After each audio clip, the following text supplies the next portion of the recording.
Est-ce que vous pouvez nous expliquer, il y a souvent une distorsion, un écart entre les objectifs que l'on se fixe et puis la réalité pratique du terrain. Pourquoi ce divorce? Alors, c'est exact, c'est un gros paradoxe. On voit que 90% des entreprises ont mis un plan de réduction des coûts en place dans les 5 dernières années, mais on voit également que seulement 17% de ces sociétés ont atteint leur objectif. Donc, il y a vraiment un gros écart entre « je veux réduire mes coûts » et j'y arrive. Et donc, ce que les entreprises doivent comprendre, c'est que le cost-cutting, ça peut paraître simple. Au final, n'importe qui peut le faire. Couper dans les coûts, c'est extrêmement simple. Or, c'est beaucoup plus complexe que ça.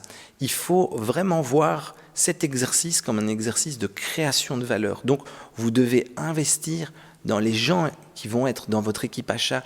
Il faut que la fonction achat, qui historiquement, les achats, c'était simplement une fonction où on commandait. Puis, cette fonction achat, c'est devenu une fonction où on a commencé à négocier. Aujourd'hui, les achats d'une entreprise, les coûts d'une entreprise deviennent stratégiques parce qu'ils impactent concrètement les résultats de la société.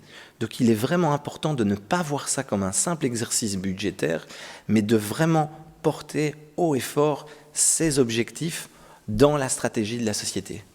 Et donc, c'est un peu plus compliqué que simplement venir avec un grand ciseau et Exactement. un grand ciseau et couper.